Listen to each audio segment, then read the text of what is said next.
सनातन को लेकर वाकई में कोई समझ है भी या नासमझी में ये सारी बातें कही जा रही हैं, कुछ सोच समझ कुछ राजनीतिक मंशा से प्लानिंग से की जा रही है। इस वक्त हमारे साथ एक खास हमारे अतिथि जुड़े हुए हैं। हमारे साथ ज्योतिष पीठाधीश्वर शंकराचार्य श्री अवमुक्तेश्वरानंद सरस्वती जी हमारे साथ जुड़े हुए हैं। स्वामी जी, पहला प्रश्न देखिए, पूरे देश में ये बहस चल रही है और ये विवाद चल रहा है, सनातन को लेकर टीका टिप्पणी चल रही है। मैं आपके मुख से सुनना चाहूंगा, दर्शकों को के सामने मैं चाहूंगा कि आप टीवी9 भारतवर्ष के जरिए ये बताएं कि सनातन का मूल क्या है, उसके विचार क्या है, और ये जो सनातन को लेकर बहुत ही स्तरहीन टीका टिप्पणी की जा रही है उसको लेकर आप क्या सोचते हैं?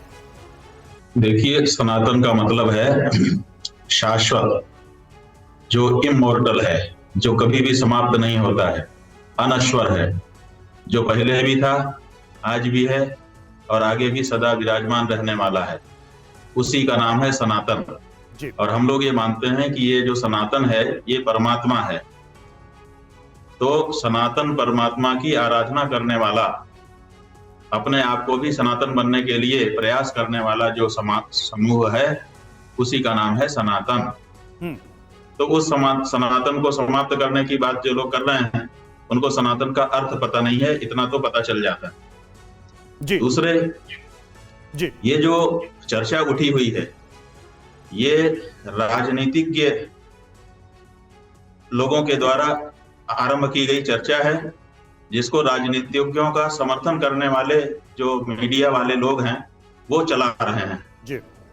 जबकि अगर कोई बात कही जा रही है तो उसकी विशेषज्ञता उस व्यक्ति के पास हो, तभी उसको आगे बढ़ाना चाहिए। मीडिया का भी यह कर्तव्य है कि पहले विशेषज्ञता, अगर हम चिकित्सा के बारे में कुछ कहें तो पहले से हमसे एमबीबीएस हैं कि नहीं, इसको पूछ लिया जाना चाहिए।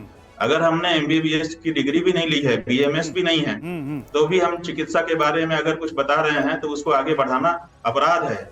उसी तरह से धर्मशास्त्रों के बारे में, धर्म के बारे में जिन्होंने धार्मिक कोई डिग्री ले रखी है, कुछ अध्ययन उनका पहले से हुआ है, उनकी बात को आगे बढ़ाना तो ठीक लगता है। लेकिन कोई भी राजनीतिज्ञ आकर के कुछ भी बोल देता है और उसको बहुत तेजी के साथ ये जो मीडिया के लोग हैं ये फैलाते हैं।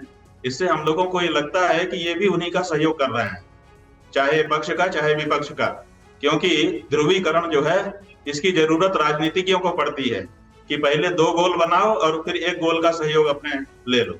तो ये ध्रुवीकरण की राजनीति है जो कभी हिंदू मुस्लिम शंकराचार्य जी चलती है।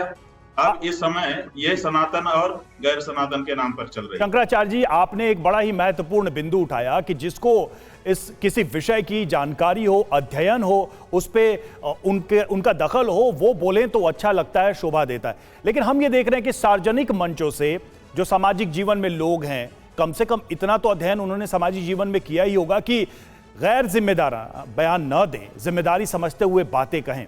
लेकिन हम देख रहे हैं बीमारी से तुलना हो रही है, कोई जहर से तुलना कर रहा है।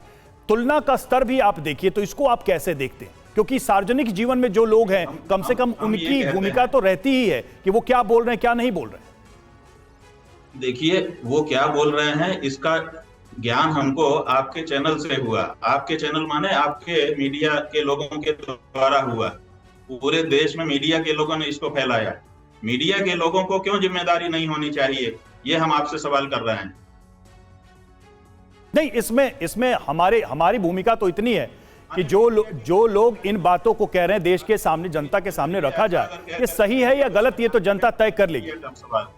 जी जी जी जी, अपनी बात पूरी करिए। जी, हमारी बात यही है कि जिन्होंने कहा वो मूर्ख हो सकते हैं, लेकिन उस मूर्ख की बात को लेकर के बढ़ावा देना, ये भी तो गैर जिम्मेदारी वाली बात है। तो मीडिया से हम इस तरह की जिम्मेदारी की अपेक्षा करते हैं कि वो कम से कम जिम्मेदार रहे। बाकी नेता तो जो हैं वो है ही हैं, उनके लिए तो कुछ भी नहीं कहा जा सकता है। क्यों? क्योंकि वो शुद्ध मन से नहीं बोलते हैं, वो अपनी रणनीति के आधार पर बोलते हैं और उनको ध्रुवीकरण पसंद आता है कि समाज में पहले बांटो और फिर राज करो। तो बांटने के लिए उनको तो बोलना है, वो उन्होंने तो सोचा समझा हुआ है, लेकिन उनकी बात को आगे बढ़ाना, ये थोड़ा सा शंकराचार्य जी देखिए, विचार करने की जरूरत है। ठीक है, ये एक आपका तर्क है, लेकिन चूंकि वो सार्वजनिक जीवन में हैं, बड़े पदों पर हैं और मीडिया के लोग के भाषण को सुनने जाते हैं, वो किसी विषय के लिए आते हैं लेकिन किसी और विषय पे बोलने लगते हैं, वो सारी चीजें आ जाती हैं। लेकिन मैं सिर्फ आपसे इतना प्रश्न करना चाह रहा था कि ऐसे लोगों के लिए आपका संदेश क्या है? क्योंकि आपका एक अधिकार है धर्म और सनातन पर बोलने का, आप उसमें पारंगत हैं, तो आप भारत की जो जनता हमें सुन रही है, देख रही है, क्योंकि अगर वो बातें मीडिया में आई हैं तो हम चाहते हैं कि आप जैसे लोग, आप जैसे सम्मानीय लोग भी आएं और बताएं कि दरअसल देश को, समाज को किस मार्ग पे चलना चाहिए और इन बयानों को किस तरीके से लेना चाहिए। हमारी मंशा बहुत साफ और स्पष्ट है। देखिए, हम आपके माध्यम से जो सनातनी जनता है उसके लिए कहना चाहेंगे कि इस तरह की बातों पर बिल्कुल ध्यान न दे, क्योंकि ये राजनीतिक उद्देश्यों के लिए कही गई बातें हैं, इनका धर्म से कुछ लेना देना नहीं। और जो हमारे देश के संविधानविद हैं उनसे हम कहना चाहेंगे, हमारे देश की न्यायालय से आपके माध्यम से कहना चाहेंगे कि इस पर संज्ञान लीजिए, ये भारत के संविधान के भी विरुद्ध बात है। और जो नेता लोग हैं उनसे भी हम कहना चाहेंगे कि आप राजनीति करिए लेकिन समाज को मत बांटिए। जी, लेकिन आप देख रहे हैं स्तर जो है, कभी आप रामचरितमानस, कभी भगवान श्री राम, या फिर ऐसी जो सनातन मान्यताएं हैं, प्रतीक हैं, हमारे आराध्य हैं, उन तक को घसीटा जा रहा है और उनके लिए अपशब्द कहे जा रहे हैं। इसको आप कैसे देखते हैं? देखिए, आलोचना तो सनातन धर्म का एक हिस्सा है, धर्म भी आलोचना से परे नहीं है और कभी रहा नहीं है। तर्कशास्त्र भी ये आजादी, ये स्वतंत्रता देता है, लेकिन क्या इन बातों को आप उसकी श्रेणी में रखेंगे? नहीं, देखिए, आलोचना के लिए, प्रश्न के लिए हमारे यहाँ स्थान नहीं है, बल्कि हमारे यहाँ स्वागत है। हम तो प्रश्न करने वालों का स्वागत करते हैं कि आप पधारिए, आप हमारे लिए अति महत्वपूर्ण हैं, क्योंकि आपके प्रश्न से ही हमारा विचार उत्तेजित होता है, उसको दिशा मिलती है। लेकिन गाली देने का अधिकार कैसे किसी को हो सकता है? नष्ट करने की बात कहने का अधिकार कैसे किसी को हो सकता है?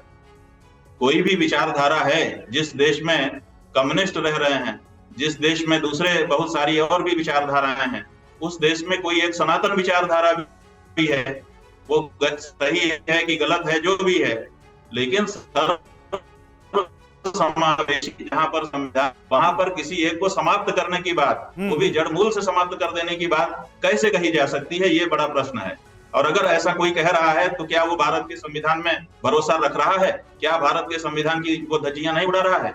और क्या भारत के संविधान के रक्षक लोगों को उसके मुंह को पकड़ने की जरूरत नहीं है? तो शंकराचार्य जी, उनकी जो विचारधारा है उसको समाप्त कर दिया। मेरा आखिरी प्रश्न है आपसे कि क्या आप मानते हैं कि असहमति के नाम पर समुदायों में वैमनस्य फैलाने, उनको आपस में लड़ाने की कोशिश की जा रही है इन बातों के माध्यम से, इन अपमानजनक अभिव्यक्तियों के माध्यम से? आपने बिल्कुल सही कहा।